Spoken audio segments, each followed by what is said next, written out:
had an acquired B-type blood. What is the common link in these two strange situations? It's not a change in genetics that's causing the blood type to change, nor is it an accidental introduction of a different blood type from somewhere else. It's the work of bacteria, specifically a certain type of bacterial enzyme that cleaves or alters certain blood antigens, turning one blood type into another. For the first time, scientists realized that our blood types are not so immovable after all. This acquired B phenomenon can certainly raise problems with typing blood for medicine or with forensic science, but it could also hold the answer to a very big problem. If blood can accidentally be transformed from one type to another, can it be done on purpose? Can we use this idea to change blood types in order to create universal donor blood that is always so desperately needed?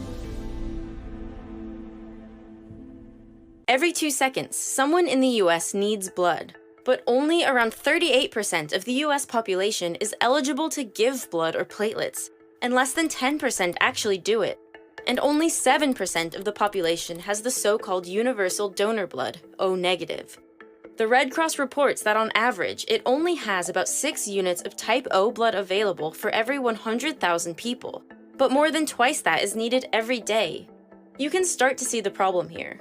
There is an ever-present need for blood, especially universal donor blood, and only so much available. In a previous video, I discussed the importance of the different blood groups and the ABO and RH systems. The ABO system is the most important, and your group is determined by the presence of the antigens A and B, which are carried on the surface of your red blood cells. You can have type A, B, AB, or O. O meaning you have neither of the A or B antigens. The ABO group antigens are sugars that work to recognize foreign cells in the bloodstream. The O blood type lacks the A or B antigen and only has what is known as the H antigen.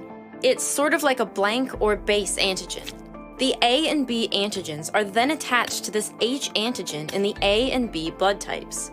And the only difference between the A and B blood antigens is a single sugar at the end of each structure. People with the A antigen on the surface of their red blood cells will have an antibody against the B antigen found on the B-type blood cells. And conversely, people with the B antigen will have antibodies against the A antigens found on A-type blood. During transfusion, if the wrong type of blood is injected, the red blood cells in the injected blood will be attacked by the antibodies in the recipient's blood, causing them to clump together or agglutinate. This will result in hemolysis, or destruction of the red blood cells, which causes serious illness and can be fatal for the recipient. The RH, or rhesus system, works in a similar way. If you're missing the most important RH antigens, you're considered to have a negative blood type. Rh-negative recipients can only receive Rh-negative blood, but Rh-positive recipients can receive either Rh-positive or negative blood. And this is how the 8 most common blood types are formed. And because the O-negative blood type does not produce an incompatibility reaction in any of the 8 types, it's considered to be the universal donor. It's extremely valuable in medical situations, because in a sudden accident, there may not be time to assess a patient's blood for its type as they're bleeding out.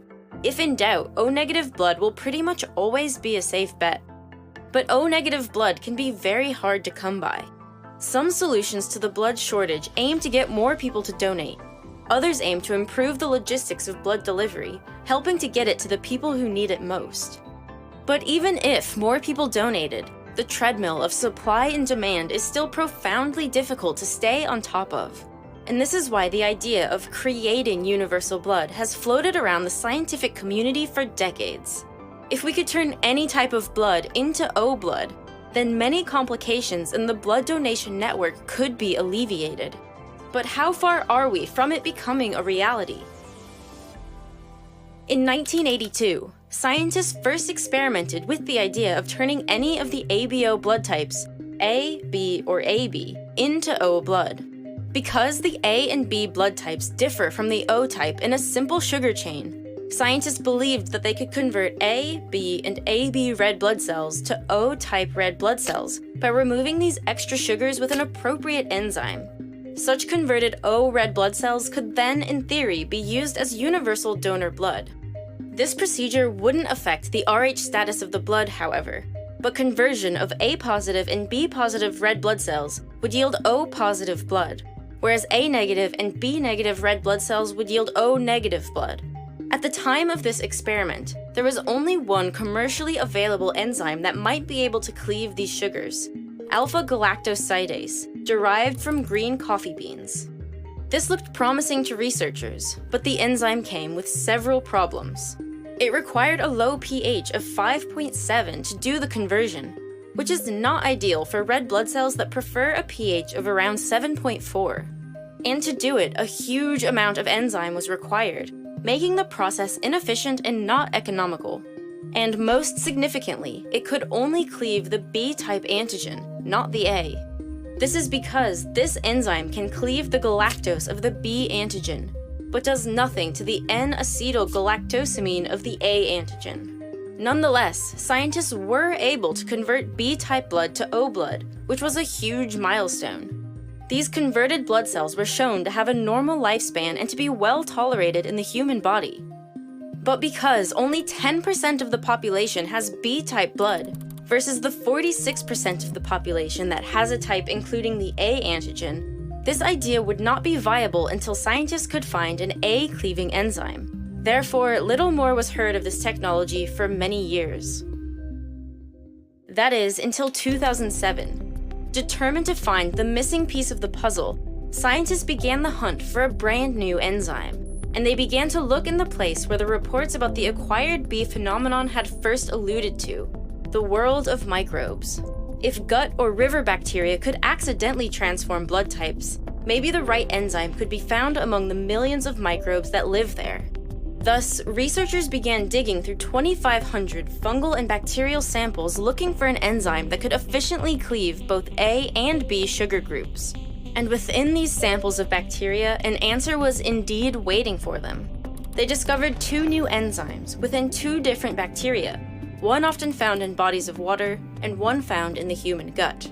The enzyme found in the gut bacteria could cleave the B sugar group at a pH of 7, and the enzyme found in the river bacteria could cleave the A sugar group. After a 60-minute incubation with the appropriate enzyme, red blood cells with A, B, and AB antigens no longer expressed any of them. They had all been converted to the universal donor blood. This looked like the answer that researchers had been looking for years. But today, this technology is still not in use. Something about this process was still preventing it from moving into clinical practice. Although the enzyme found in river bacteria could indeed cleave the A antigen, it was still wildly inefficient. The A-cleaving enzyme was 30 times less efficient than the B-cleaving enzyme. 60 milligrams of enzyme per unit of red blood cells was needed to convert A to O, whereas only 2 milligrams of enzyme was needed to convert B to O. And this is not a trivial difference. Isolation and purification of enzymes is a costly process. Enzymes need to be optimized for stability and efficiency, expressed in some unlucky organism in a massive fermenter, purified to an insane degree, and then packaged, handled, and shipped. And if the idea is to convert all blood types to O blood, even in remote parts of the world, the cost of needing huge amounts of enzyme would make the whole thing infeasible. The dream of creating a universal blood was once again tabled. But 16 years later, scientists have become armed with new technology, metagenomic analysis. Historically, to search for new enzymes, researchers would have to collect samples of microbes from the environment and then culture them, a method of multiplying the organisms by letting them reproduce in the lab. This, of course, takes a fair amount of time and effort, but with metagenomic analysis, scientists can assess the genetics of everything in a sample at once and look for the desired genes. Because of this, researchers were able to screen 20,000 bacterial samples from the human gut, looking for an enzyme that could efficiently cleave the A antigen. At first, they didn't see anything promising, but when they tested 2 of the resulting enzymes at once, the A antigen came right off. The 2 enzymes are a type of deacetylase and galactosaminidase, and are from a bacteria called Flavonifractor plauti. When they work together, they provide the solution that has eluded scientists for years, and only tiny amounts are needed. as little as 1 milligram per unit of red blood cells versus the 60 that was needed in previous studies. Their high efficiency means they could be cost-effectively added to the already existing routines of blood collection, processing, and storage, with major implications for the global blood supply. Typing blood could become obsolete, and everyone who donates could become a universal donor. People with the more rare blood types won't have to wonder if the right blood will be available to them, and countless lives could be saved. This breakthrough paper was only published last year, so time will tell how soon we can see this in the real world, but there's a lot of reason to be optimistic. For now though, more work is needed to ensure that all of the A antigens are thoroughly removed, and that the process will not cause any adverse effects in the recipient. And researchers also need to make sure the microbial enzymes have not inadvertently altered anything else on the red blood cell that could cause problems. But it looks like this decades-long quest may be over, and that the reality of O blood synthesis is right around the corner. The blood supply chain is a complicated, ever-moving machine. It's a global treadmill that thousands work tirelessly to stay on top of. And never is that supply chain more important than in times of war, and examples from the 20th century show us exactly how true that is. During World War II, the American Red Cross flew almost 200,000 pints of whole blood from the US to the Allied forces in Europe. More than 50,000 pints of blood were needed for the soldiers fighting during the D-Day invasion of Normandy alone. And coordinating this was not a trivial task. As Germany tried to conquer the continent of Europe, the Allied forces became locked in a war of force and power, yes, but also one of supply chain logistics. And during the invasion of Normandy, this contest came to its most important climax. Years of planning, hundreds of thousands of men, thousands of ships, tanks, and trucks, hundreds of gliders and airborne troops, all working together to pull off the largest amphibious invasion in military history, an invasion that would change the course of history forever. If you're interested in how the Allies were able to coordinate such a massive military effort, then you should catch up on the Logistics of D-Day series made by our other channel Real Engineering, available exclusively on Nebula. It's a multi-part series with episodes about the logistics of close air support, fuel supply, deception tactics, and more. The final episode in the series will be released soon, detailing the famed truck convoy, the Red Ball Express, that supplied Allied forces moving quickly through Europe after breaking out from the D-Day beaches in Normandy. This original series is available on Nebula, which is the streaming platform made by me and several other educational YouTube content creators. It's a place where we can upload our videos ad-free, and a place where we can experiment with new, sometimes controversial content that wouldn't work on YouTube. There are long-form documentaries by creators like Wendover Productions, original series by creators like Tom Scott, and collaborative series like Working Titles that are created by dozens of different creators together.